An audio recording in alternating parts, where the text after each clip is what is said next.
I don't know, maybe it's just me, but Barry's smarter than he looks, And I guess that's why Wallace says here, it adds to the fact that Barry feels betrayed because he just saved someone for real while they were doing just an exercise. Or what anyone else would have put as just an exercise.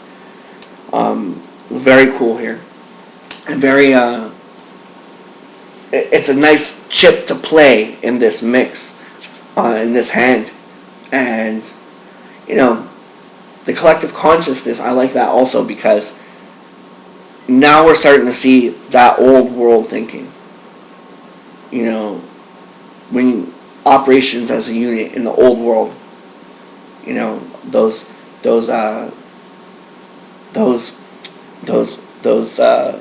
secret powers within humans that humans forgot about a long time ago, because now the system, tells you, oh, you gotta be this way, you gotta be that way, you gotta be this way, you gotta be that way, you gotta be nulled down by TV, you gotta be nulled down by, fucking crappy music on the radio. Going to the grocery store for food, whereas back in the day you had to be patient, hunt an animal, kill it, know what parts to eat, skin it, cook it, and feed a whole family. So, you know what I'm getting at. So, question number 22.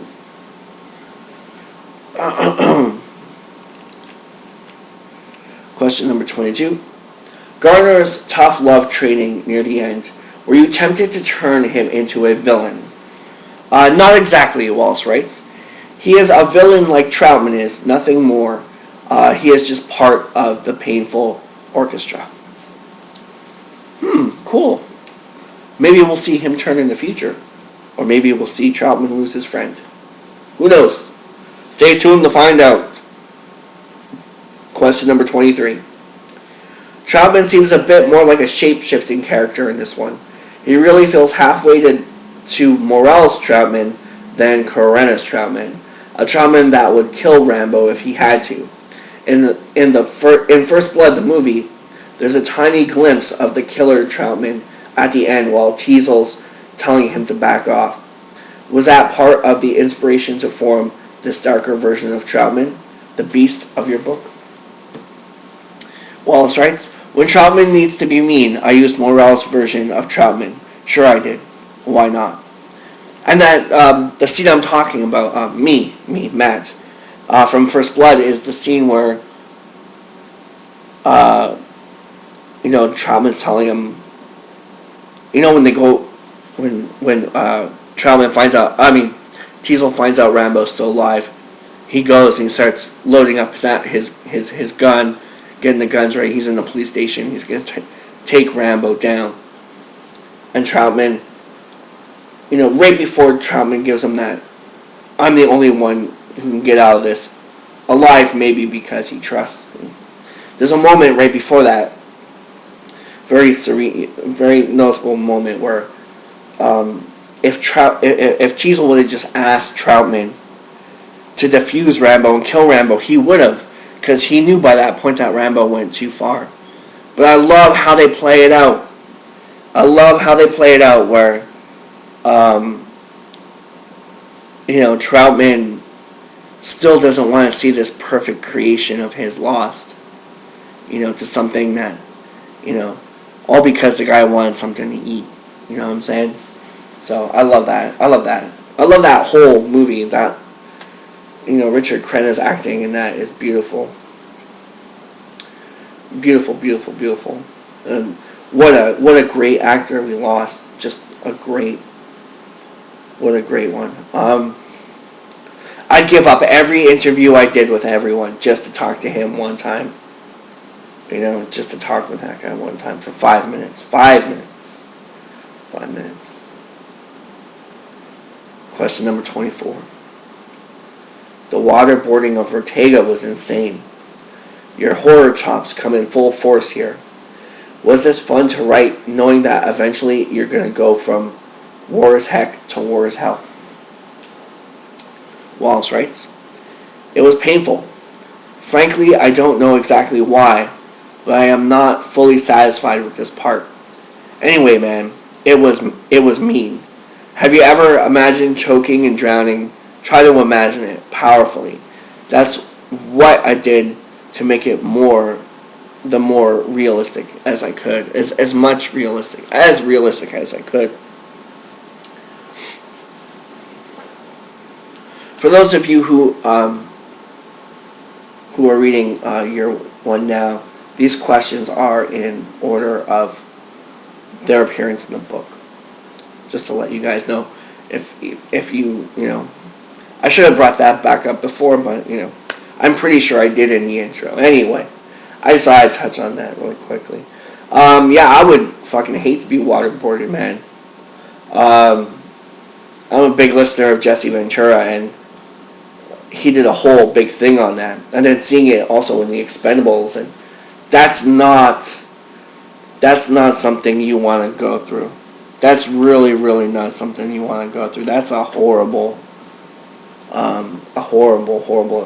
thing that I hope I never have to go through. Question number 25. Am I on 25? Wait.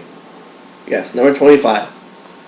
We know that Troutman, the Troutman we're seeing beating Jurgensen, is only doing it to teach him and prepare him. It doesn't feel like that, though, especially to a reader who's never seen a Rambo movie. While writing these scenes led by a harsh Troutman, in some scenes the main force villain of this first installment, the villain that takes their sins from them and rebirths them in a way, like a cleansing process. Baptism under fire. Was it hard for you to stomach writing him like that? Did you ever say, maybe Troutman would have been had more sympathy? Or was, it all the beast? Was it all the beast is what I want to know. I see Troutman as, Wallace writes, I see Troutman as a good man, strong man, but this is about survival during a very bad war. And the mission those guys are going to run will always be almost suicidal missions. Yeah, I agree with you there. It's that tough love training, man. It's that tough love. And it reminds me again of the ending of First Blood, when Troutman comes in and Rambo's getting ready, Rambo's loading the gun, and Troutman's like, Rambo! And fucking Rambo, full attention, almost like he's scared to death. I love that.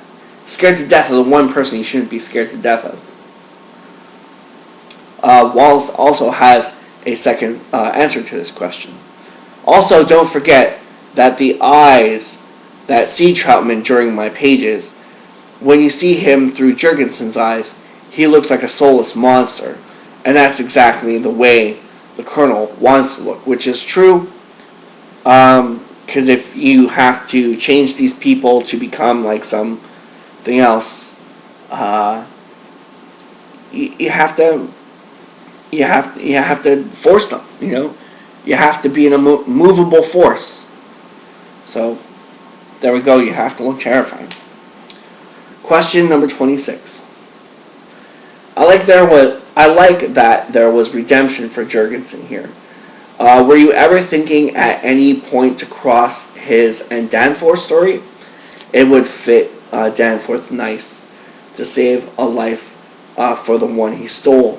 Like to switch those characters' origin arcs. And Wallace writes, nope. Danforth will have his own story later on. I just don't want to spoil it right now. Fair enough, Wallace. Fair enough. I can understand. I will be eagerly awaiting to read what that is. Question number 27. When they come for Rambo in the end, I had a faint flashback to the alternate ending of First Blood. In a scene I thought, had this book existed before, it would have tied into that ending nicely. Was that scene any inspiration to you writing this scene, seeing how there is a lot of slight similarities. Rambo is severely beaten afterwards, and it almost feels like child abuse, which is what I was trying to get at way back in the questions when I jumped ahead. Wallace writes, yes, I was influenced by the end of First Blood. Usually I don't pay tributes in my novel, but this time it fit the character very well. Rambo was young and deciding his future, but his decision is due to the fact that he feels like he had no other choice than becoming something he was already into. And my, just to step out of this question for a second, we will continue in a second. I just want to add that the exact point I was referring to is in the alternate version of First Blood, there is, the alternate ending, there's a scene where Rambo just wants to die, and he's like, if I'm going to die, I don't want you to do it, I want them to do it. And he gives Troutman the gun, and he places it in his hand with a warm handshake. And he points the gun to his abdomen and then his heart. And Rambo bows his head as he's waiting for Troutman to extinguish his pain. And in the book, in this book, in Wallace's book, there's an incident where they tell him, are you going to give up? Are you going to give in to this brutality? Or are you going to continue and become what you want to become? Are you going to, be Uncle Sam's man? And and Rambo knows he can't go back to the real world, and this is his only place. It comes to a point where he'd rather die than be cast away. He'd rather die for a new life than be sent back to his old one. And he bows his head, and they have like a I think it's like a baton, or I forget what they have, what the guy's using in his hand, but they tell him, okay, give up, because we're going to kill you right now. We're going to kill you right now. And Rambo just bows his head, pretty much breaks down to like the bare innocence of the child, very much like the speech in First Blood. But he bows his head and just waits for them to kill him. Just turns his life over. Like, no, I'm not going to quit, just kill me. And that was what I was pointing to. Very, very powerful, very powerful ending to this book, as it was in the movie. I like that link of it, because that really brings you back to Rambo, the Rambo we all know and love. That's really where I'm guessing we start to see this new Rambo for the first time. So to continue Wallace's answer, many people turn cops because their fathers were cops, or lawyers because their fathers were lawyers, and so on and so on. In the same way, Rambo found in the army a way to go away from home as soon as he could, and then he just stayed in the army. This is the canonical story of the character, the chronicle. So, is he happy of his destiny? I don't think so. And I discovered that when I wrote this scene, which, by the way, he looks really First Blood-like.